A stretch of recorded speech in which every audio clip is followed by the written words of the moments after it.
Petroleum surcharge हुकूमती आमदन का बड़ा जरिया। 5 साल के दौरान 10,780 अरब रुपए की वसूली का मंसूबा।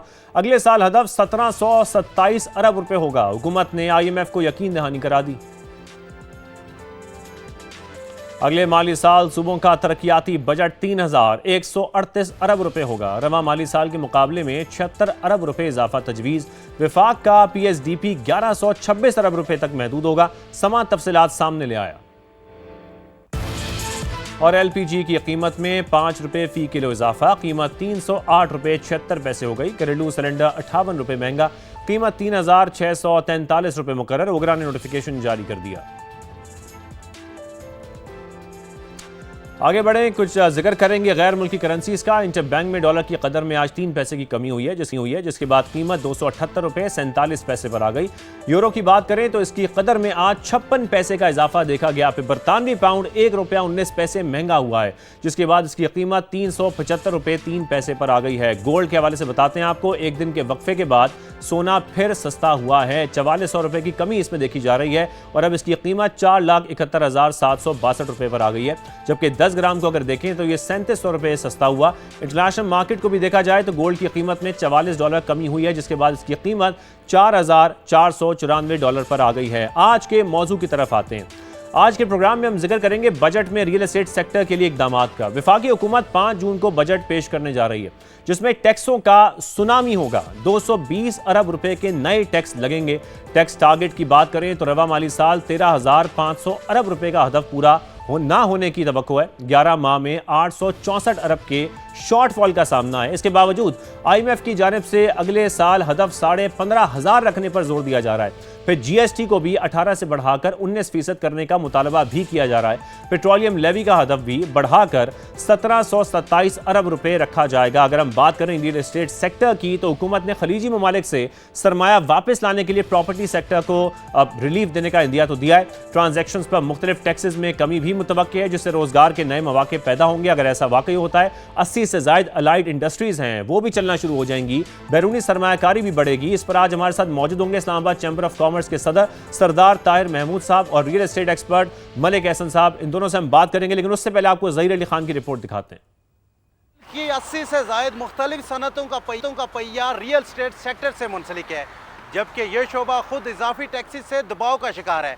हुकूमत अगर नए बजट में रिलीफ दे तो ये शोबा मुल्क की GDP और रोजगार के मौके बढ़ाने का जरिया बन सकता है। काफी टैक्सेस के बोझ से प्रॉपर्टी के शोबे और मुतल्लिका इंडस्ट्रीज की सरगर्मियां मात पड़ने पर स्टेक होल्डर्स परेशान, जबकि हुकूमत ने आइंदा बजट में इस शोबे को रिलीफ देने का इंदिया दिया है। बिहार ने रियल एस्टेट सेक्टर के लिए मुख्तलिफ टैक्सेस में नुमाया कमी समेत दीगर तजावीज तैयार की हैं, जिनका मकसद गैर मुल्की सरमायाकारी इस शोबे में लाना, ओवरसीज पाकिस्तानियों और मकामी सरमायाकारों के लिए आसानियां पैदा करना है। स्टेक होल्डर्स ने टैक्सेस में कमी के साथ 7E के खात्मे पर फौरी अमल दरामद का मुतालबा किया है। मुल्क की मईशत जो इस वक्त वेंटिलेटर पर है, इसको ICU से निकालने के लिए ज़रूरत है कि मुल्क की रियल एस्टेट सेक्टर को चलाया जाए। ये जो मुख्तलिफ किस्म के टैक्सेस हैं, इसकी शरह को मुनसिफाना करे। हुकूमत इस बजट के अंदर 7E को मुकम्मल तौर पर ख़त्म करे। जायदाद की खरीदो फरोख्त पर लगाए गए टैक्सेस, इसकी शरह को हम मुतालबा करते हैं कि 1% किया जाए ताकि जायदाद की खरीदो फरोख्त बढ़ सके। वज़ीर आज़म ने ताजर बरादरी के नुमाइंदों से मुलाकात के दौरान उन्हें बड़ा रिलीफ देने का इंदिया दे दिया। जो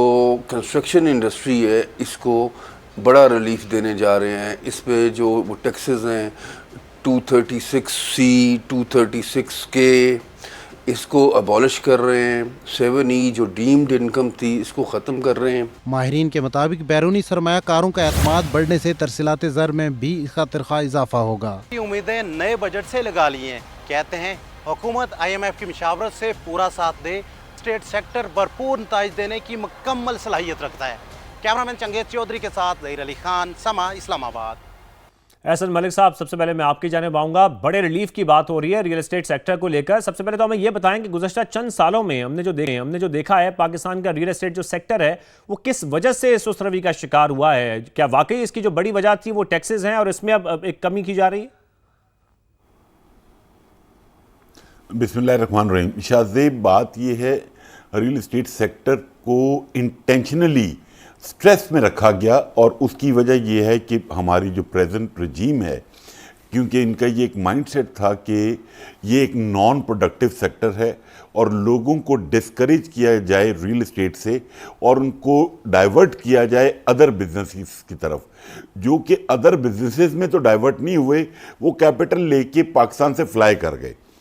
अब पिछले 2-3 माह से 4 माह से हमारी जो प्रेजेंट गवर्नमेंट है इसने इसको अब प्रोडक्टिव सेक्टर डिक्लेयर किया है और इसमें मैं जो हमारे हाउसिंग के मिनिस्टर हैं रियाज हुसैन पीरजादा साहब, आहद चीमा साहब, अलीम खान साहब, मैं समझता हूँ इनका बहुत कलीदी किरदार है इसको प्रोडक्टिव सेक्टर मनवाने में। और प्राइम मिनिस्टर साहब को भी शायद इस वजह से ये ख्याल आया कि जो एफबीआर के रेवेन्यूज़ में शॉर्टफॉल आई है, और स्पेशली जो एक शॉर्टफॉल तो वो है जो आईएमएफ को दिखाई जा रही है, एक शॉर्टफॉल वो है जो रियल एस्टेट सेक्टर से हर साल ये एक अच्छा कैपिटल लेते थे, इनको उसमें जब डाउनफॉल नज़र आया तो इन्होंने पॉलिसीज़ चेंज करना शुरू की।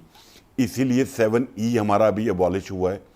बातें हो रही हैं ट्रांजैक्शन टैक्स को कम करने की, बट सबसे बड़ा अलमिया ये है कि हमारी प्राइम मिनिस्टर की जो कोर टीम है वो कन्विंस है कि हमने रियल एस्टेट और हाउसिंग को लेकर चलना है, मराद देनी है, इकोनॉमिक व्हील चले। बट दूसरी तरफ आईएमएफ की जो तलवार है, क्योंकि 5 जून को बजट पेश तो हो जाएगा और माइट भी ये चीज़ों को अनाउंस करें, बट उसके बाद जो प्रेशर होगा आईएमएफ का, जब बजट पास होगा तो लोगों को क्लैरिटी मिलेगी। अच्छा एहसन मलिक साहब, जरा हमारे जो आम सरमायाकार हैं रियल एस्टेट सेक्टर को लेकर जरा उनको आप समझाएं कि मसाइल हैं क्या, और अब जो बड़े रिलीफ की बातें हो रही हैं, बड़ा रिलीफ दिया जाएगा, उसमें क्या कुछ शामिल हो सकता है इस आने वाले बजट में? बात यह शाहजेब भाई, 2 मसाइल हैं पाकिस्तान में। सबसे पहला मसला है टैक्सेशन और दूसरा है एडमिनिस्ट्रेटिव। मैं आपको एक छोटी सी एग्जांपल देता हूं। आज से कोई 3 माह पहले हमारी फेडरल कॉन्स्टिट्यूशन कोर्ट ने 7E को अबॉलिश कर दिया, अल्ट्रा वायरस डिक्लेयर कर दिया। अगर ये फैसला हुकूमत के हक में होता तो जैसे पेट्रोल की कीमतें रात को 12 बजे इंप्लीमेंट हो जाती हैं वैसे इंप्लीमेंट हो जाता। ये प्राइम मिनिस्टर की नाक के नीचे सीढ़िए बैठा हुआ है। वो कहता है जब तक हमारे पास इन राइटिंग ऑर्डर नहीं आएगा तब तक हम इसको इंप्लीमेंट होने से रोकेंगे नहीं। वो बायर से एफिडेविट मांगते हैं। अब प्रॉब्लम ये है, फेडरल कॉन्स्टिट्यूशन कोर्ट ऑर्डर नहीं दे रही, सीडीए इंप्लीमेंट नहीं कर रहा। ये मैंने आपको एक छोटी सी एडमिनिस्ट्रेटिव इशू बताया है, प्रॉब्लम के लोग या ओवरसीज पाकिस्तानी किस तरीके से यहाँ पे ख्वार हो रहे हैं कि उनसे एफिडेविट मांगे जाते हैं।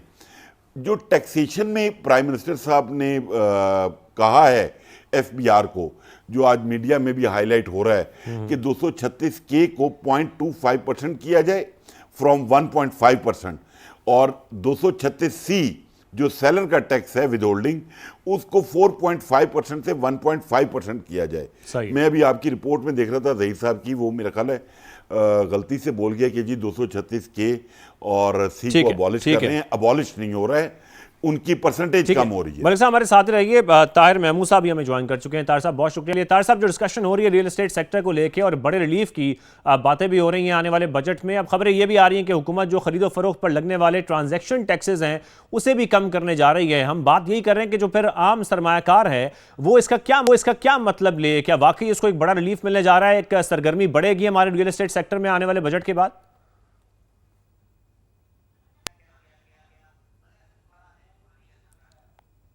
ठीक है, हम ताहिर साहब से भी राब्ता बहाल करने की कोशिश करते हैं। मलिक साहब, मैं आपकी तरफ ही आऊंगा। जैसे कि हम बात भी कर रहे हैं कि फिर हम ये कह सकते हैं कि हुकूमत जो खरीदो फरोख्त पर लगने वाले ट्रांजैक्शन टैक्सेस हैं फिर उसको कम करने जा रही है और उसका फायदा होगा हमारे छोटे सरमायाकार को भी। जी शाहजेब साहब, बिल्कुल अगर ये एक पॉजिटिव वेव बनती है तो मैं समझता हूँ कि बाहर से इन्वेस्टमेंट भी आएगी, ओवरसीज पाकिस्तानी भी पैसे भेजेंगे, और जो हमारे लोकल इन्वेस्टर्स हैं या लोकल बिल्डर्स हैं वो भी दोबारा रियल एस्टेट में इन्वेस्टमेंट करेंगे। बट एक चीज़ जो एलिमेंट मिस था वो बहुत इंपॉर्टेंट है जो प्राइम मिनिस्टर ने किया, एक असाइनेबल कन्विंस डीड का मैकेनिज्म इंट्रोड्यूस हो रहा है जिसमें कि आपको फॉर द टाइम बीइंग जो फेडरल टैक्सेशन है उसको डिले करके आप जमा करवा सकते हैं for the time period of maximum up till 2 years. मैं समझता हूं कि पंजाब में वो इंप्लीमेंट हो चुका है और उसके बाद सीडीए में ये इंप्लीमेंट होने जा रहा है। उनकी वर्किंग स्लो है। अगेन प्रॉब्लम वही है कि एडमिनिस्ट्रेटिव इश्यूज हैं। हम एडमिनिस्ट्रेटिव इश्यूज को भी अगर कंट्रोल कर लें, सेटल कर लें, लोगों को फैसिलिटेट करना शुरू कर दें, ओवरसीज पाकिस्तानीज के लिए को वन विंडो मैकेनिज्म ले आएं ताकि लोग फैसिलिटेट हो सके, तो मैं समझता हूं कोई ऐसी वजह नहीं है कि बाहर से इन्वेस्टमेंट ना आए इस मुल्क में। ठीक है, बाहर से इन्वेस्टमेंट आएगी और साथ में मलिक साहब तमाम टैक्स रिलीफ बजट में हम अगर देखते हैं कि मंजूर हो जाते हैं तो क्या फिर हम ये कहेंगे कि प्रॉपर्टी की कीमतों में तो फिर इजाफा होगा ज़ाहिर है, या फिर सिर्फ ये होगा कि लेन देन की जो सरगर्मी है वो ही बढ़ेगी? बात ये है शाहजेब भाई, डेफिनेटली प्रॉपर्टी की प्राइस बढ़ेगी, नंबर ऑफ ट्रांजैक्शन बढ़ेगी, गवर्नमेंट का रेवेन्यू बढ़ेगा, पैसे की सर्कुलेशन बढ़ेगी। एक आम आदमी से लेके अप टिल आप बड़े आदमी तक कह लें कि सबके पैसे सर्कुलेट होंगे और उसके अंदर हर बंदे को उसका रोजगार, उसके सर्विस चार्जेस, हर बंदे को काम मिलेगा। ये जो अभी का मैकेनिज्म था जिसमें तो चीजें चोक होके रह गई, मतलब आपकी बिजनेस एक्टिविटी, आपके स्टील वाले अलहदा गवर्नमेंट से रिलीफ मांगते हैं कि आप डिमांड क्रिएट करवाएं, सीमेंट सेक्टर अलहदा गवर्नमेंट को लिख के देता है कि आप डिमांड क्रिएट करवाएं, जिसके लिए भी प्राइम मिनिस्टर ने हाउसिंग लोन जो है 1 करोड़ रुपए तक का वो अप्रूव किया। मैं समझता हूँ वो बहुत बड़ा इनिशिएटिव है प्राइम मिनिस्टर का, मतलब 5% पे आपको 10 साल के लिए लोन मिल रहा है। पूरी दुनिया में ऐसा मैकेनिज्म नहीं है। अभी मैं देख रहा था यूएसए में भी 6.5% है। प्राइम मिनिस्टर साहब उसमें कुछ 6.5% खुद सब्सिडी दे रहे हैं, गवर्नमेंट बिल्कुल ज़ाहिर है उससे जो अलाइड इंडस्ट्रीज हैं उसकी एक्टिविटी बढ़ेगी। चैम्बर ऑफ कॉमर्स के सदर सरदार ताहिर महमूद साहब ये हमें ज्वाइन कर चुके हैं। बहुत शुक्रिया आपका ताहिर साहब, जिस तरीके से हम बात कर रहे हैं रियल एस्टेट की, हुकूमत ओवरसीज पाकिस्तानियों को रियल एस्टेट में सरमायाकारी की तरफ लाना चाहती है, लेकिन आपके ख्याल में जो बड़े रिलीफ की बातें की जा रही हैं, टैक्सेशन में कमी की बातें की जा रही हैं, ये इकदाम काफ़ी हैं बैरून मुल्क जो पाकिस्तानी उनका एतमाद बहाल करने के लिए? थैंक यू वेरी मच जी, बहुत शुक्रिया। बड़ा इंपॉर्टेंट टॉपिक है। मैं समझता हूँ कि जो रियल स्टेट का सेक्टर है, जैसे हम रोज़ाना बात करते हैं कि 60 से 70 इंडस्ट्रीज़ को ये फीड करता है कंस्ट्रक्शन की एक्टिविटी की वजह से, तो इसी तरह मैं समझता हूँ कि गवर्नमेंट ने रियलाइज़ किया है और इसमें हमें 1-2 साल लग गए कि जब तक रियल स्टेट और कंस्ट्रक्शन का काम आप उसको सपोर्ट नहीं करेंगे और काम करने के लोगों को मौके नहीं देंगे तो उस वक्त तक मुश्किल है कि हम रेवेन्यू के ना सिर्फ अहदाफ पूरे कर सकें बल्कि इस सेक्टर में कोई एक्टिविटी जनरेट कर सकें। हमारे साथ दुबई है, रेगिस्तान है, 55 डिग्री सेंटीग्रेड के ऊपर आप देखें कितनी बड़ी एक नई इस्टेब्लिशमेंट उन्होंने की है और टर्न अराउंड किया है रियल स्टेट और कंस्ट्रक्शन के बिजनेस की वजह से। और हमारे लोग यहाँ से इन अपॉर्चुनिटीज के फुकदान की वजह से और मुश्किल पॉलिसीज की वजह से वो यहाँ से अपना सरमाया जो है वो ना सिर्फ दुबई बल्कि दीगर लुक्रेटिव जो डेस्टिनेशंस है वहां पर लेके चले गए। बहरहाल देर आए दुरुस्त आए, गवर्नमेंट ने अब कुछ इकदाम करने का फैसला किया। 7E तो चले फेडरल कॉन्स्टिट्यूशन कोर्ट ने ख़त्म कर दिया, लास्ट ईयर FED ख़त्म हो गया।